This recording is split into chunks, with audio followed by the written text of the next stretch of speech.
In regards to like our grading process, our categorization, StarStock, categorization, what we are doing a pretty big feature that we're about to push out really soon. Functionality actually just finished building it on Friday. And so we now have it on all of the staff accounts and we're testing it out, is we're going to enable people to see front and back photos of every single card on the market. And so you can go into your collection and you can click on that photo you can click on that card rather, and we will show you the exact individual card that's associated to the one that you own. And you'll be able to see the front, you'll be able to see the back, you'll be able to zoom into the corners, surface area, all that. And so that's just kind of another layer on top of our, StarStock A, B, and C system that will really allow our users to see the conditioning of the card that they own. Well, that's the ultimate. That's why ComC had an edge over the Beckett Marketplace and some of these other platforms where you don't see the card, you see a card. Veris, has kind of showing a card instead of the card. So I think that's going in the right direction. But again, Scott, you're adding another feature. Surely that's eating into your 5%. It's just, when I was in business, you don't stay in business unless you make a profit. And it sounds like you're providing a lot of service there. Now, if you're going to provide, these high-res scans, or maybe photos or scans. They're digital photos. And from day one, from the second we started taking photos of every card. This has been something that we planned out months ago that we were going to do.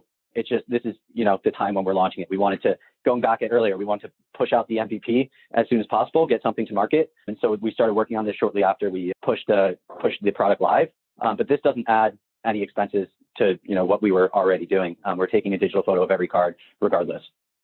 PWCC, I'm sure you're familiar with them. They make a pretty big deal about the physicality of their vault. And I'm not hearing that from you. To what extent are the cards physically? They belabor the point that they've got the, bulletproof walls or whatever. So your New Hampshire vault, is that, how tight and secure is that? It's in a pretty hidden spot. It's super secured. We have insurance on it. We have 24-hour security as well.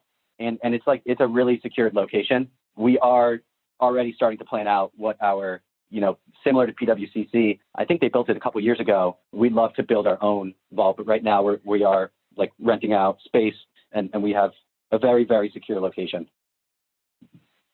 Have you, I used to be good buddies with the guys that started the Pit. Have you studied that as like a case study? Sorry, you broke up there. The guys that started what? The Pit? Yeah, so I spoke to one of the guys that's currently involved there now, but I don't know anyone that was involved there back in the day. But yeah, I have done, some reading up on them and have spent some time on their product as well.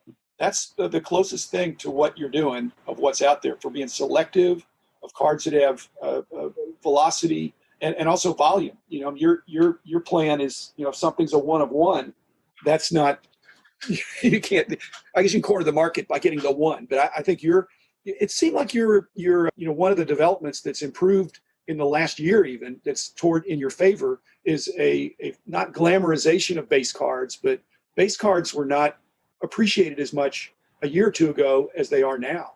And it seems like you could make a pretty good business out of helping people take positions, because base cards is where the quantity is. You want 100. It's like back in the junk wax days. You could buy 1,000 count of Gary Sheffield or something, Greg Jeffries. So yeah. What? One of our thoughts is like buying 1,000 $10 base cards is, to some people more the investor people, the same as buying a $10,000 card. It's $10,000 worth of a player. Yeah. And so the growing popularity of base cards, especially for the sets that we've been accepting. So Prism, Optic Select, Donruss, NBA Hoops for baseball, Topps Series 1, 2, Update, Topps Chrome, Bowman Chrome. Base cards are just so popular now in those sets. Well, the question will be, and this is a question to be determined in the future, but right now kind of everything is liquid. But when everything's liquid, whether you have one $10,000 card or 10 $1,000 cards or 100 $100 cards or 1,000 $10 cards, when liquidity is this strong, it maybe doesn't matter that much if your platform is really hitting on all cylinders, because it's just $10,000, and liquidity, it's easy to get in and easy to get out. But if the liquidity tightens up a little bit, there are two theories, and they're in opposition. One is that what's going to hold the value is the most expensive stuff, and the Other is that the lower stuff will be easier to sell, 10 at a time or one at a time or 100 at a time, and you could break it up. You can't break up a $10,000 card. You either sell it or you don't. So I think it's terrific. If you're providing a means for people to buy quantity of base cards, and it's like we're saying, if the scans suggest that it's a good card that would grade well, then people could. We'd love to work with you guys on actually grading the cards. Yeah. I don't know if that's something you'd be interested in. We've had a lot of people suggest that we send their cards straight from our vault to you guys to grade. Well, I'm not the guy anymore, but I'm retired, but I'd put in a good word. Yeah. I mean, basically, the grading guys have all they can handle. I mean, they'd love to have another arrangement that is good. Especially the thing that'd be cool is that if your vault is mainly where people are, then whether it's in the vault or being graded is not as big a deal because that person doesn't have the card. They know it's at a trusted place.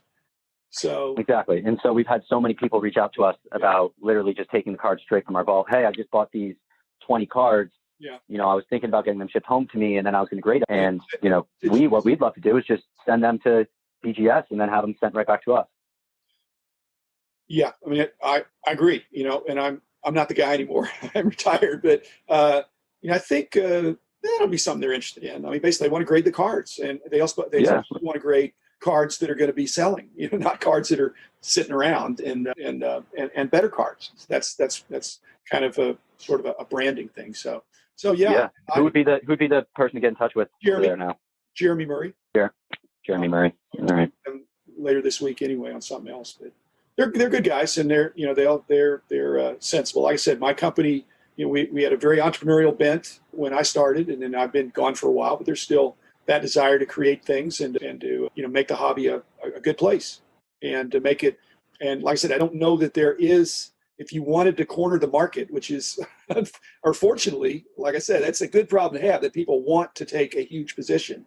The Gary V's of the world, when Gary V says, hey, go after Devin Booker, then where'd he go? You're going to buy him one at a time at eBay or try to, come in and make a splash at ComC or something like that. The price can move pretty quickly if people get wind that there's a run on some player. So in yours, they just, I guess, simultaneously pull the trigger and voila, it's moved over to somebody else's shelf in your vault, the buyer. Is that exactly? Yep, that's exactly it. Yeah. And then if the price moves again, they're ready to sell whenever. They don't need to, get anything prepared. And the thing that our sellers love the most is, on some of the other markets, it's bittersweet when you sell a card because, you're happy you just got a sale, but that's also when all the work begins. That's when you need to print out the shipping label, you need to prepare the card, you need to take it to the post office. For us, you get an email saying the card's sold and it's done. You never have to think about it again. And so we're really trying to create an amazing seller experience and take out a lot of the work that previously had to be done. Well, I guess, one last thing here, just comparing to the pit, I think the pit was in the first iteration, they were actually taking a position. And so they were holding. And one of the things that they got in trouble with that you wouldn't, based on the way you positioned your business, is that they wound up not having the cards that people wanted. There was a bid and an ask, but of the cards that got moving so fast, they were sold out. They couldn't adjust the price fast enough. And then there would be, and so then they were left holding stuff that was that they had to decrement.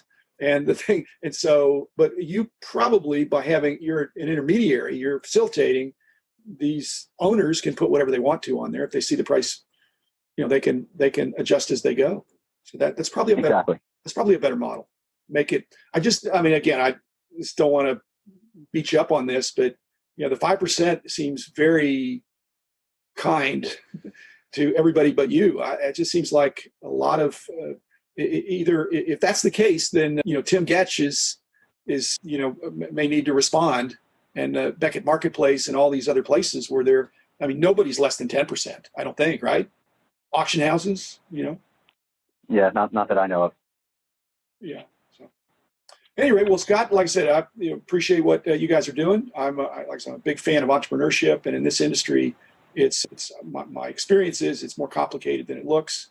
But once you get it rolling and you get people enjoying your service, then you've got a good chance to have a great ride and have a great time. I certainly did, but I'm enjoying being just like a collector now, just doing retired stuff.